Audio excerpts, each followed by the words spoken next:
en el sentido de que su experiencia nace y se conduce como una impaciencia crónica, un afán, una intranquilidad que cuesta calmar, una obsesión cuyo objeto es intentar responder en lo posible a en qué consiste ser humano, en asomarnos y asombrarnos ante la complejidad de las sociedades sin ver nunca saciada nuestra ansia de conocer lo que ocultan ese conjunto de códigos y de inercias al que damos sin llamar cultura. La antropología, y perdónenme, pero es cierto, la antropología como pasión, como práctica y pasión, es el título que la revista de Dialectología y Tradiciones Populares nombró el número especial que en el 2003 le dedicó a Julian P. Rivers. La antropología como práctica y como pasión. Por lo tanto, es verdad. Me tranquilizaba reconocer que la idea de que la antropología es antropología-pasión tampoco era tan original y que, en el fondo, alguien había llegado a esa conclusión y había sido capaz de compartirla. Así es, por tanto, que me gustaría decir algo acerca de la antropología-pasión y hacerlo, además, pensando en Iberoamérica, claro, iberoamericanos. Pues me parecía que también era una buena idea subrayar esa dimensión, puesto que era una asociación de antropólogos iberoamericanos la que nos convocaba aquí. Y hacerlo también ilustrando el propio título de nuestro encuentro, Identidades, Puentes y Muros. Creo que eso también me sirve para aprovechar y agradecerles a Iberre que ya han contado con nuestro anfitrionaje para celebrar este congreso. Y creo que oye, un pie de página que me va a permitir el lujo de plantear ahora y que estoy seguro que a Malena le parecerá adecuado. Yo creo que es muy importante que esto se haga y que tengamos presente que esta iniciativa nace a ras de suelo por parte de personas que desde fuera de la academia han demostrado que no hace falta ser, digamos, funcionario ni trabajar en nuestro ambiente universitario para llevar a cabo iniciativas. Que hoy por hoy un congreso como este, que creo que por sus dimensiones estaría, digamos, entre los más exitosos de los que se convocan hoy por hoy, luego no sé si a nivel internacional, a nivel planetario, es un congreso importante, 900 inscritos, haya surgido de una iniciativa que no es la académica, la institucional, sino que ya, digamos, haya surgido de una iniciativa privada de un grupo de personas que han decidido trabajar para la antropología desde fuera de la academia. Lo digo porque eso creo que merece la pena. También seguramente como consecuencia de la pasión, sin duda alguna. No puede haber otra explicación para complicarse la vida hasta tal punto. Y además esto... y además, si el encuentro se llamaba Identidades, Puentes y Muros, me parecía que también era interesante preguntarnos acerca de qué somos, en qué consisten. Ya, no sé si ha habido mucho espacio para ello, pero creo que merece la pena preguntarnos, digamos, lo que decía, qué demonios hemos venido, qué estamos haciendo, qué justifica esta especie de extraña pasión, por no llamar vicio, que consiste básicamente en enfrentarnos con realidades que no entendemos, que nos producen ese vértigo y además de tener que enfrentarnos con gente a la que queremos conocer sin que nos lo haya pedido. Pues bien, por eso me gustaría dejarles hablar, fíjense, la redacción de la que confieso su génesis, no tanto como a partir de una novela de Gabriel García Márquez, que seguro que conocen, que es El amor en los tiempos del cólera, publicada por primera vez en 1985, de la que propondría no su análisis desde una perspectiva antropológica, la forma como plantea, por ejemplo, la etnografía literaria, sino su empleo como metáfora de la naturaleza singular de nuestra identidad científica y del contexto en que se da.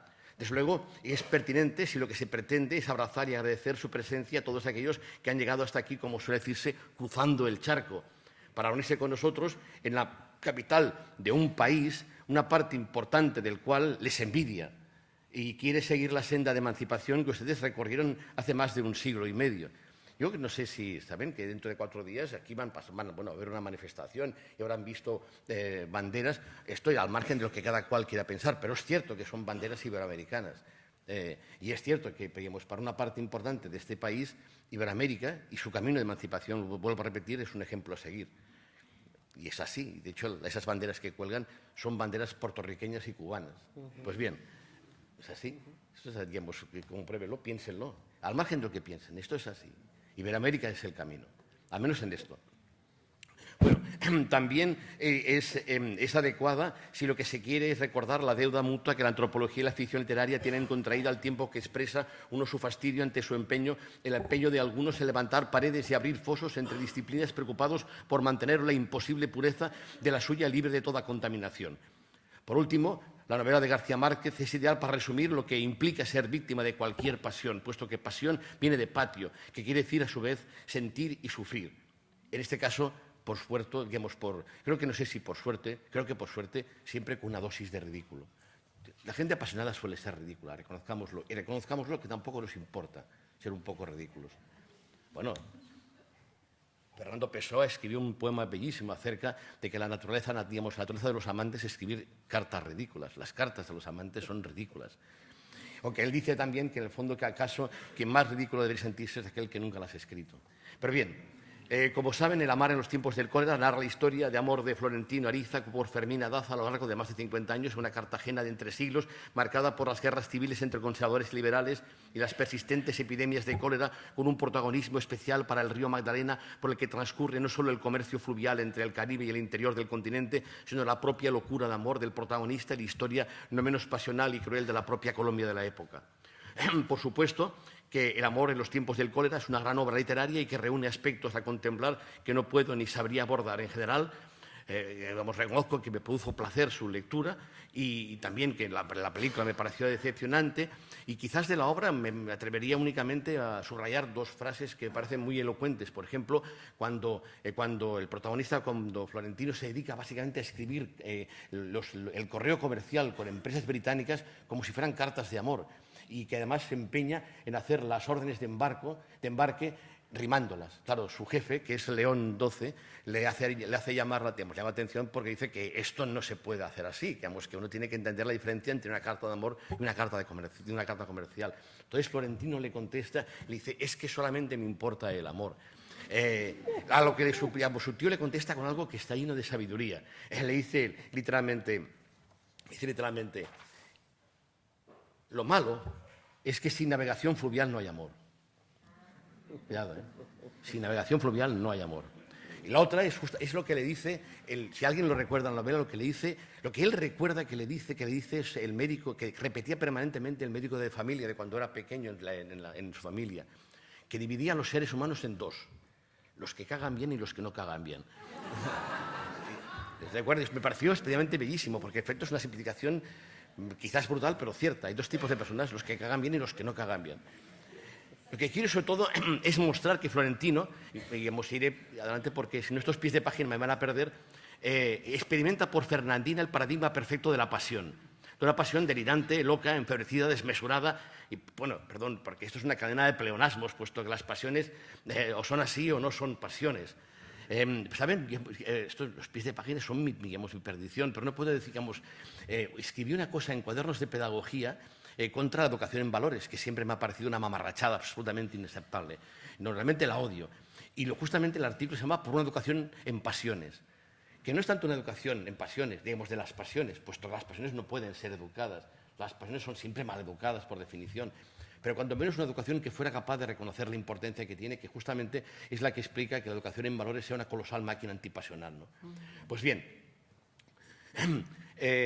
de ahí esa obcecación que acompaña al protagonista hasta su fin y que solo difiere de la nuestra en su asunto y que la suya logra su meta de acceder a su objeto, su amada, mientras que a nosotros, como practicantes de lo que quisiera ser una ciencia, el nuestro, la vida humana en sociedad, es un horizonte que siempre se aleja. El conocimiento pasión no puede conocer finales felices, aunque cabría pensar que, como dice una famosa canción de Georges Brassens, acaso tampoco los amores, y que no hay amor feliz, como no hay conocimiento feliz, como no hay etnografía feliz. Las etnografías siempre acaban mal, no sé si lo han pensado, ¿eh? ¿Saben? No, pero otro pie de página, lo siento, están amenazados. Pues pueden irse, pero no voy a reprimir mi tendencia justamente a estas apostillas. Pero es cierto que recuerdo perfectamente una tesis doctoral, digamos, de la que justamente reprendí que acababa bien. En que de pronto el etnógrafo proclamaba públicamente que había alcanzado su objetivo. Le dije,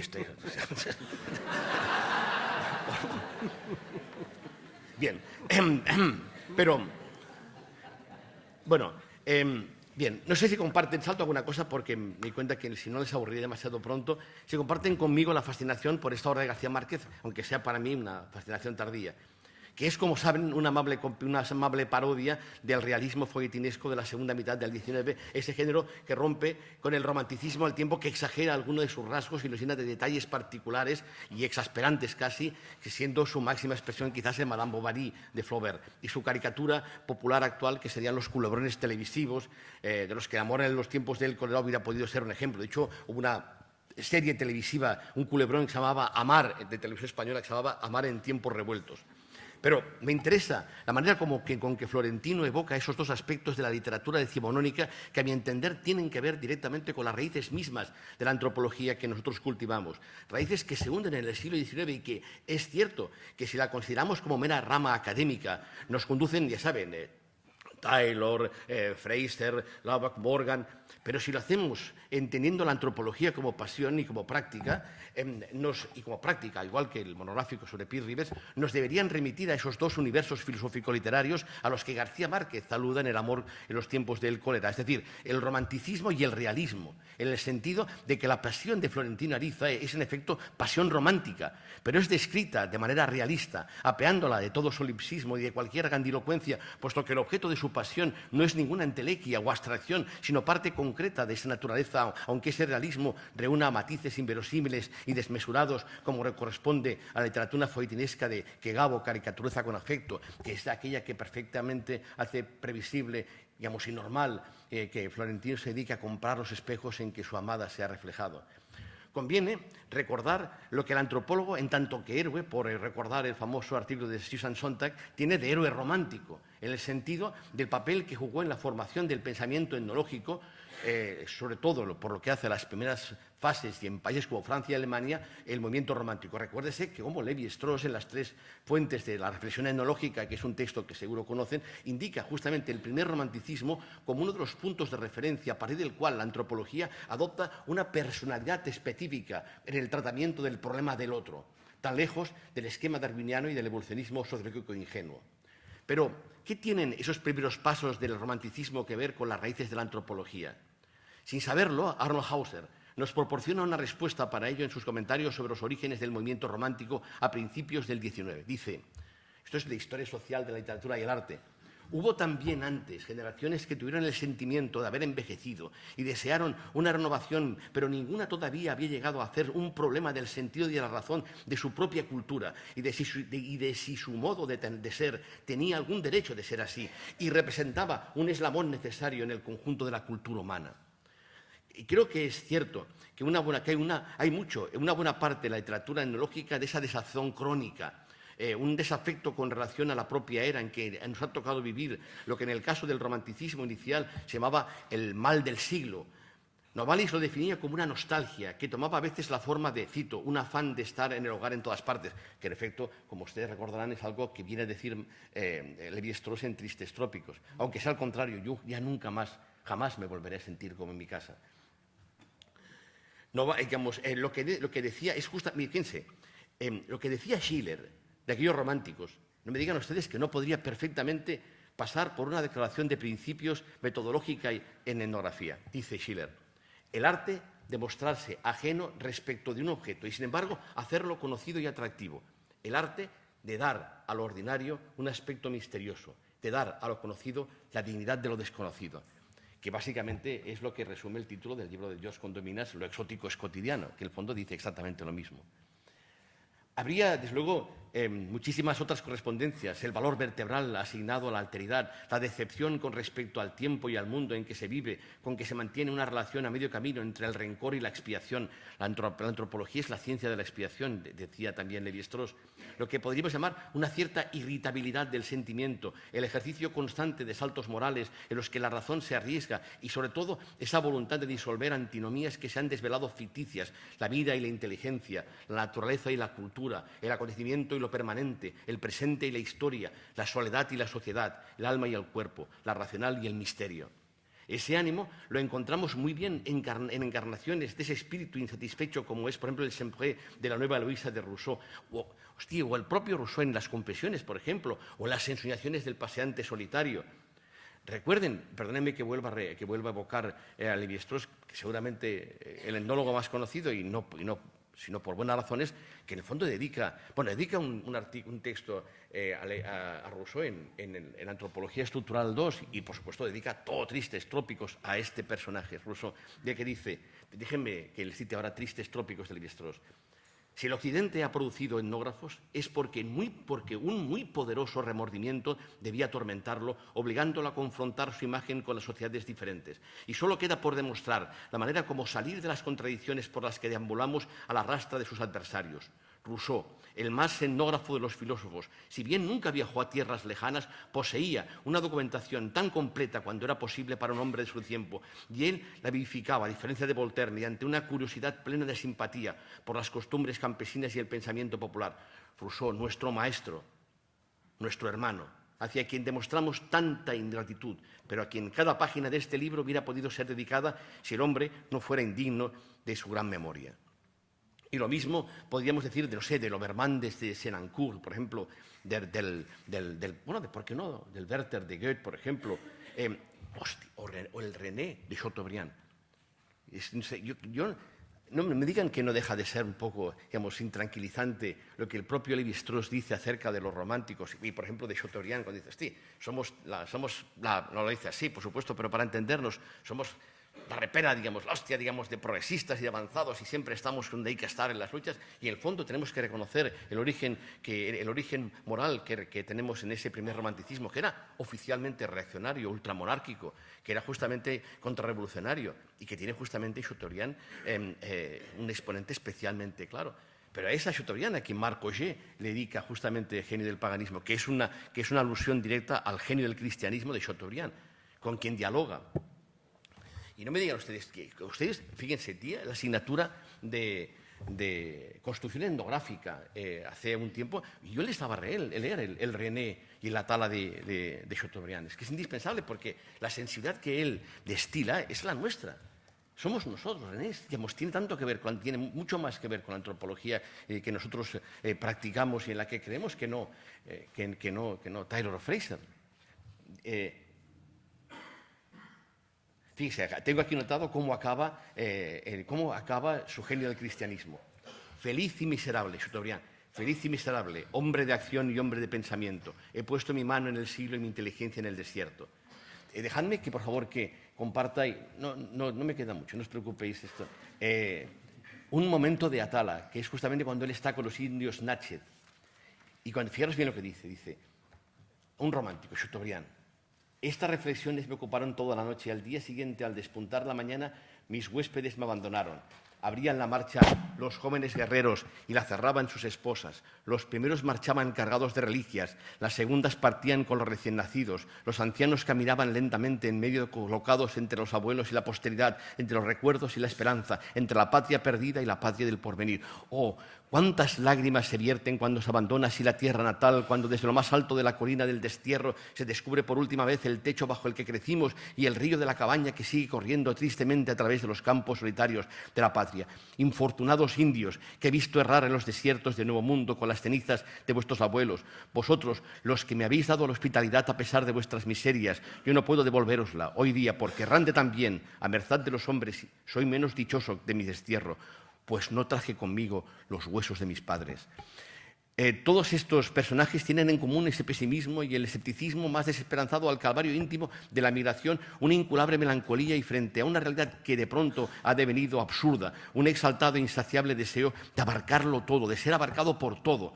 Esa es la premisa moral justamente que hilvana el romanticismo inicial, Chateaubriand, Madame de Staël, Senancourt, Constant Nodier y todos aquellos que se sienten herederos de Rousseau y del racionalismo del siglo XVIII, que no del XIX.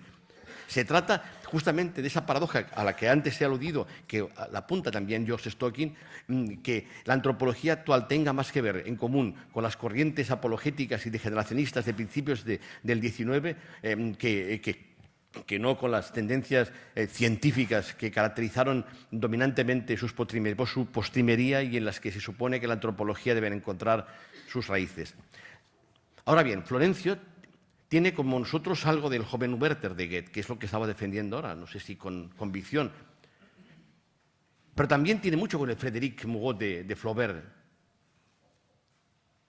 Y es también esa fuente espuria que deberíamos reconocer como propia, la que nos lleva justamente a la reacción antirromántica y antiespiritualista que supusieron el naturalismo y el realismo.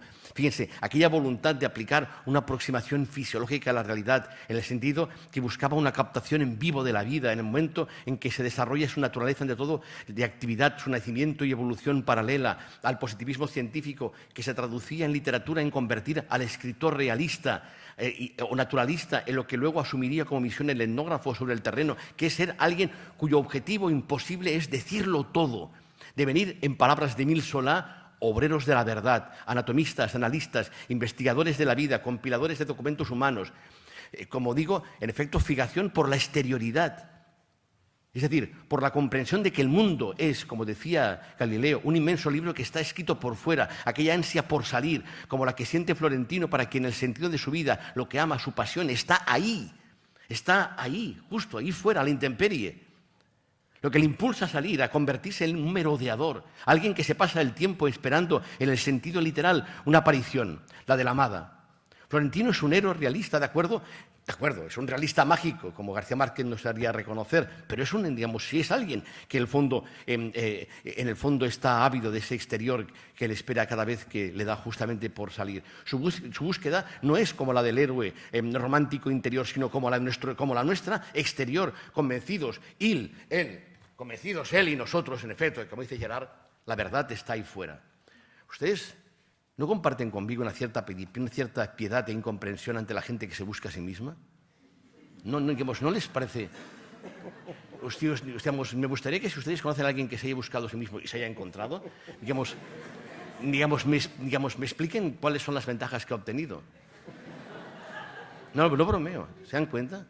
No sé, cuando hacía construcción etnográfica lo que se hacía leer era esto. Fíjense, tengo aquí anotada casi la lista de lo que hacía leer a los estudiantes. ¿Saben lo que les hacía leer? La crónica que hace Chekhov, por ejemplo, de su estancia en la prisión de Sajalín. Es un manual de etnografía. Les hacía leer las notas etnográficas de Solá, por ejemplo, en los pueblos franceses. Les explicaba, por ejemplo, que Clive Forgers no en vano emplea la educación sentimental para explicar la pelea de gallos en Bali. Les hacía notar, por ejemplo, la deuda que Malinowski tenía con Joseph Conrad, ¿o no?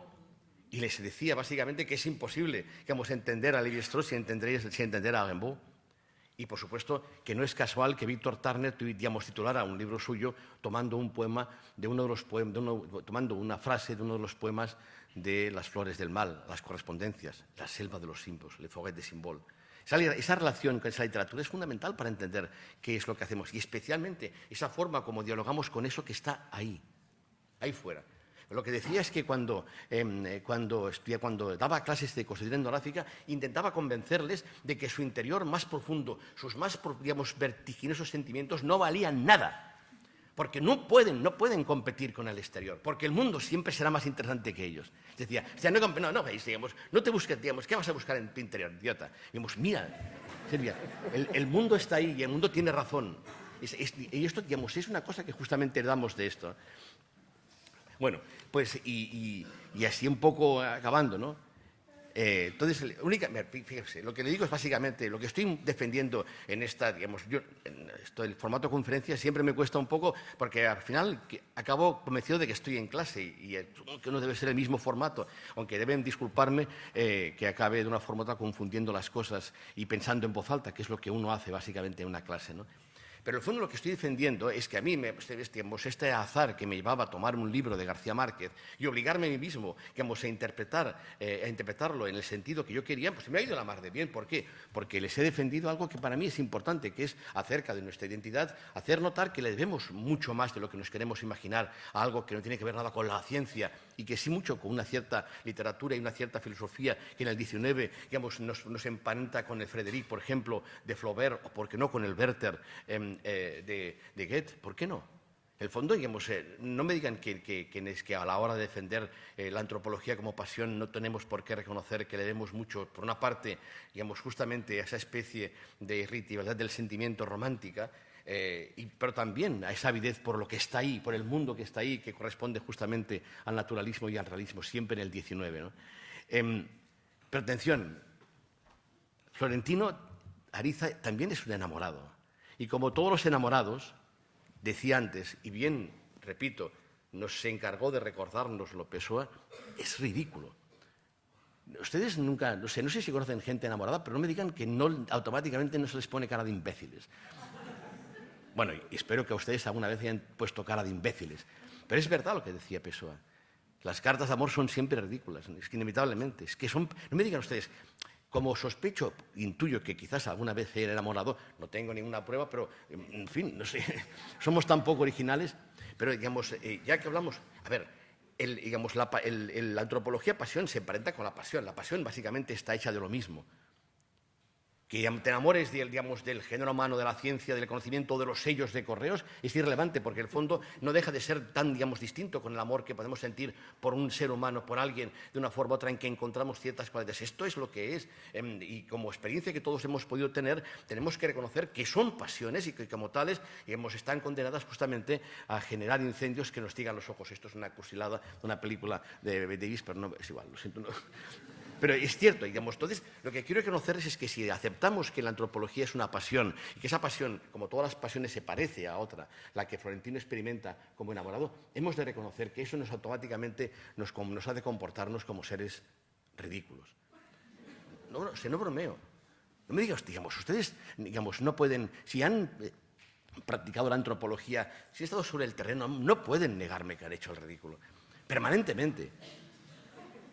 Claro, digamos, tal, vengo a estudiar. Nigel Barley hizo un libro que habla de este tema, no lo pueden negar. Es más, le recomiendo una novela importantísima que habla justamente de esto, y quizás menos conocida que el libro de Barley, pero igualmente importante, que es La tesis de Nancy, de Ramón J. Sender. Les pido que la lean porque es la historia básicamente de una antropóloga norteamericana que llega a España, a un pueblo de Andalucía, a hacer un trabajo de campo. Claro, digamos, es un personaje patético, entrañable, pero patético, como no es el personaje de García Márquez. Entonces lo que digo es que un antropólogo que llega a un sitio, que esta especie de avidez por hacerse, por comunicarse con gente que no le ha pedido que venga. Siempre, de verdad, siempre recuerdo la experiencia que fue para docentes de etnografía cuando les envié a hacer una especie de etnografía de urgencia a las casas baratas del Bon Pastor que estaban a punto de tirar. Le dije, id ahora y preguntar ahora, porque esas casas dentro de poco, y es verdad, guardo el testimonio como un tesoro, porque aquí de lo que hablan ya no existe. Y me acuerdo que me contaban que les abrían las puertas y cuando venían a explicarles qué querían hacer ellos, antropólogos, claro, les preguntaban una cosa que un antropólogo nunca sabe bien qué contestar, que es, ¿y esto para qué es?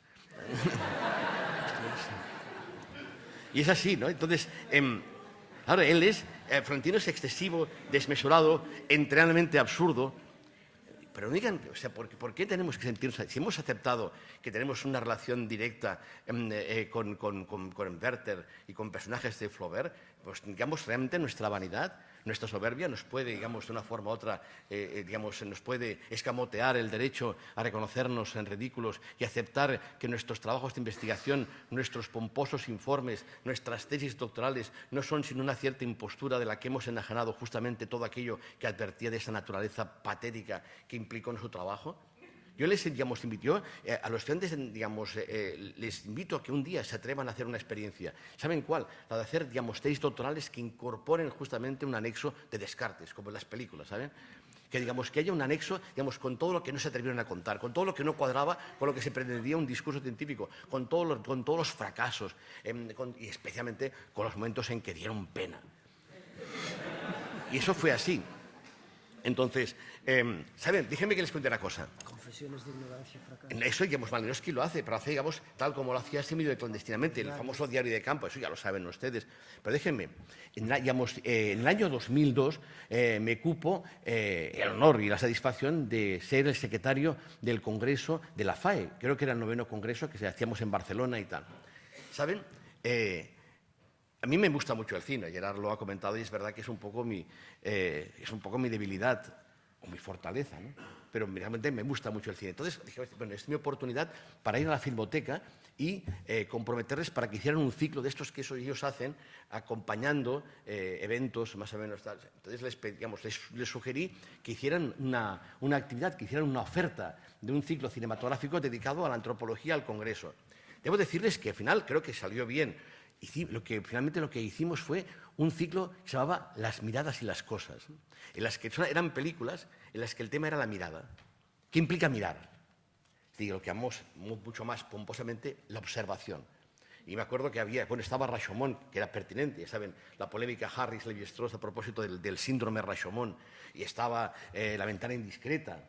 Esto lo explico en clase, lo que dice la Jane Kelly, lo que le dice Jane Kelly a James Stewart. dime lo que has visto y lo que crees que significa. Que es en el fondo lo que debe ser nuestro lema. Pues bien, había, no sé, esto lo dice la película, cuando de pronto, hostia, hay una ventana cerrada, que dice, si crees que en aquella ventana pasa esto, ¿qué es lo que estará ocurriendo en aquella otra? Ahora hay una reflexión sobre la mirada que es perfectamente aplicable a la antropología, perfectamente. Ustedes miran, por ejemplo, no sé, ¿qué quieren que les diga? Miran, no sé, Cielo sobre Berlín, por ejemplo, de Wenders, o por ejemplo, no sé, La mirada de Ulises, por ejemplo, de Angelopoulos, Le Mépris de Godard, las películas en las que el tema central es qué implica mirar y que realmente hasta qué punto, digamos, hasta qué punto eres capaz de explicar lo que estás viendo y hasta qué punto eres capaz de reconocerlo como una realidad. Pues bien, esa no fue la idea inicial. Finalmente acabó bien porque la iniciativa era interesante y era bonita y luego pues, creo que fue oportuna. Pero nuestra intención inicial era mucho más simple, que era la de hacer un ciclo con películas en que aparecían antropólogos. Descartado. Y no bromeo, todas las películas con antropólogos eran o de risa o de miedo. Por favor. O sea, el antropólogo era un contrabandista de productos culturales un poco extraños. No bromeo, es el tema del antropólogo como alguien que se dedica a contrabandear, digamos, cosas extrañas. Como alguien... No, pues oiga, digamos, si a Rome no me provoquen, puedo dar las películas enteras que buscamos y en las que el antropólogo siempre actúa como alguien que digamos, que traslada a nuestro mundo cosas de otros mundos, como si él fuera alguien especialmente indicado para traficar con este tipo, digamos, de elementos que nos advierten que una realidad extraña nos rodea y que siempre está a punto de entrar si alguien se dedica justamente a trasladar con ella las fronteras. Pero las películas de terror con antropólogos hablan justamente de eso. El antropólogo es un cómplice del otro. Justamente lo que está escondido en el armario bajo tierra o lo que viene de otros sitios y que justamente irrumpe nuestra vida. Y el resto eran películas de risa. El antropólogo era un personaje ridículo. Y lo digo porque, en efecto, es que no es difícil que no sea esa imagen que hagamos provocando. Pues bien, esto ya es el final de la conferencia. Ya ven que no era nada importante, lo siento. No sé... A mí también, ¿qué quieren que les diga? Es lo que me apetecía decirles, que ¿para qué vamos a hacer comedia? Yo quería explicarles básicamente que tenemos esa parentela y desde luego el azar y encontrarme de pronto en mi cabeza con el título de una obra de García Márquez que no había leído, me parecía una oportunidad que no podía desperdiciar. En fin, lo último que aparece en estas páginas que he escrito es que, en fin, no sé si habrá sido adecuada la lección de Florentino Ariza como bueno para pensar nuestra propia identidad, pensar en qué consiste ese oficio ciertamente singular que en tantos aprietos nos ha puesto siempre a la hora de explicar qué es, siempre con el miedo de que nos pregunten no solo para qué sirve, sino a quién. Somos eso, si yo tuviera razón, nuevos románticos, víctimas como los antiguos del mal de los tiempos, zarandeados por esos cóleras inmensos que azotan nuestro siglo, desorientados, descubriendo que, como decía Clifford Geertz, paradójicamente, decía Geertz, en nuestra confusión esté nuestra fortaleza, también herederos y continuadores del empeño realista y naturalista del XIX, con su idea de mundo, con su conciencia de que la vida está ahí y tiene razón, ansiosos como los clásicos por captar ese exterior que es siempre más interesante que nosotros, adictos de aquello que Lévi-Strauss llamaba las cualidades sensibles del mundo. Pero también, reconozcámoslo, un poco ridículo, siempre queriendo estar a la altura de gentes a las que pretendemos estudiar y que por definición saben siempre más que nosotros, aspirando a merecer la confianza de seres humanos a los que queremos comprender como si ellos nos necesitaran y nos lo hubieran pedido, reyes que somos del malentendido y que siempre acabamos presentando ante nuestros colegas informes de los que solemos expulsar nuestros fracasos y, como decía, nuestros ridículos. En fin, que esto es lo que les he venido a contar, que es probable que acudieran a este acto de clausura con la expectativa de que alguien diría algo definitivo y profundo, un balance, unas perspectivas, y les he acabado hablando de hasta qué punto nos podemos comparar con el Werther de Goethe, que conoce el vértigo del mundo que se desploma en su interior, con el Frédéric de Flaubert, abandonado a una búsqueda exterior de sí mismo, y al héroe folletinesco, casi personaje de culebrón, de una novela de García Márquez. Seres como ellos, nosotros, al mismo tiempo, confusos, realistas y, por supuesto, algo patéticos. Por tanto, déjenme agradecerles que nos hayan acompañado estos días, a todas las personas que han ayudado a que esto sea posible, como decía antes, a vosotros en particular por estar aquí, contra lo que yo preveía, quizás defraudados, pero en todo caso, como mínimo, testigos de lo que ha sido una cierta confesión personal. De todos modos, tampoco les voy a dejar, irse, de vacío. Si quieren algo solemne, una reflexión profunda, algo en que se resuma el alcance de mi pensamiento, déjenme que acabe con la única conclusión rotunda que se me ocurre compartir con ustedes y que tomo de una mala canción de Julio Iglesias, que en el fondo es mi referente. Les digo en serio, ¿saben? A mí me da un poco de pena, pero créanme que la profundidad de mi pensamiento se reduce justamente a eso. Ya lo sé que es poca cosa, pero recuerden, las malas canciones dicen la verdad. Y en este caso, esta dice una que me parece especialmente verdad, que en el fondo, ¿qué es lo que... A ver, ¿quieren algo profundo, algo, digamos, serio, trascendente? Bueno, pues recuerden que, como Julio Iglesias decía, siempre hay a quien amar y por qué luchar. Gracias.